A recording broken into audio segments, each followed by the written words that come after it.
জাতীয় নির্বাচন আয়োজনে নির্বাচন কমিশনে চলছে তোড়জোড়। কেনা হচ্ছে ভোটের সরঞ্জাম। এরই মধ্যে খসড়া ভোটার তালিকাও প্রকাশ করেছে ইসি।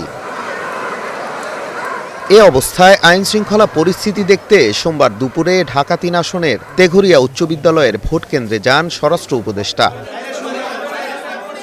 ফেব্রুয়ারির প্রথমার্ধেই নির্বাচন কিনা জবাব দেন সে প্রশ্নেরও। যেখানে প্রধান উপদেষ্টা বলে দিছে আপনারা কার কথা আপনারা আশ্বস্ত হবেন, ওনার কথার থেকে আর বড় কথা কে বলতে পারবে? পরে তিনি জানান নির্বাচনে মাঠে থাকছেন ৮০,০০০-এরও বেশি সেনা সদস্য।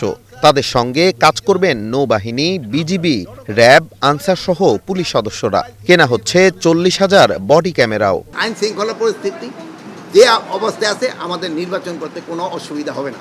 এবার আমরা প্রায় ৮০,০০০-এর উপরে সেনাবাহিনী নিয়োগ করব, নৌবাহিনী নিয়োগ করব, সেনাবাহিনী নিয়োগ করব, বিজিবি নিয়োগ করবে এবং র্যাব এবং অন্যান্য বাহিনী তো থাকবে।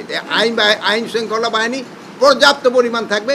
বডি ক্যাম্প কিন্তু আমাকে এখনও পুলিশের কাছে আছে, ইভেন যে কারারক্ষীদের কাছেও কিন্তু বডি ক্যাম্প থাকে, বিজিবির কাছেও বডি ক্যাম্প থাকে। বাট ইলেকশনের জন্য আমরা পুলিশের কাছে আবার ১০,০০০-এর মতো বডি ক্যাম্প আছে, বিজিবির কাছেও কিছু আছে। এখন আরও আমরা ৪০,০০০ বডি ক্যাম্প কেনার চিন্তা ভাবনা আছে। ভোট উৎসব মুখর করতে শুধু আইন শৃঙ্খলা বাহিনীর নয়, রাজনৈতিক দল ও জনসাধারণকেও পাশে চান স্বরাষ্ট্র উপদেষ্টা। জানান এবার নতুন ভোটারদের জন্য থাকছে বিশেষ ব্যবস্থা।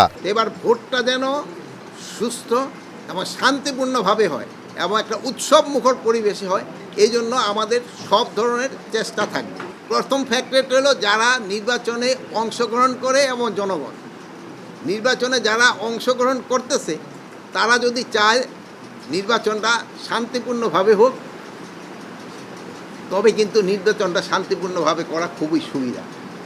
তারপরে ধরেন নির্বাচনের জন্য অন্যান্য ফ্যাক্টর, ইলেকশন কমিশন একটা ফ্যাক্টর, তারপরে আপনার এই প্রশাসন একটা ফ্যাক্টর, তারপরে আমাদের এই আইন শৃঙ্খলা বাহিনী একটা ফ্যাক্টর। এই গত ৩ ইলেকশনে যারা ভোট দিতে পারে না, ইয়াং ভোটাররা, তাদের জন্য আমরা একটা আলাদা ভোট করার চেষ্টা ভাবনা করা হচ্ছে। এছাড়া অভ্যুত্থান পরবর্তী সময়ে টাকার বিনিময়ে অনেকের বিরুদ্ধে মামলা হয়েছে জানিয়ে তিনি বলেন কেউ যেন হয়রানির শিকার না হয় সেই বিষয়ে ব্যবস্থা নিচ্ছে স্বরাষ্ট্র মন্ত্রণালয়। অনেকের বিরুদ্ধে মামলা হয়েছে যারা নিরহ।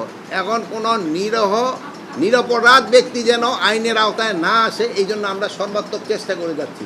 Nazmul Hasan, star news, Dhaka.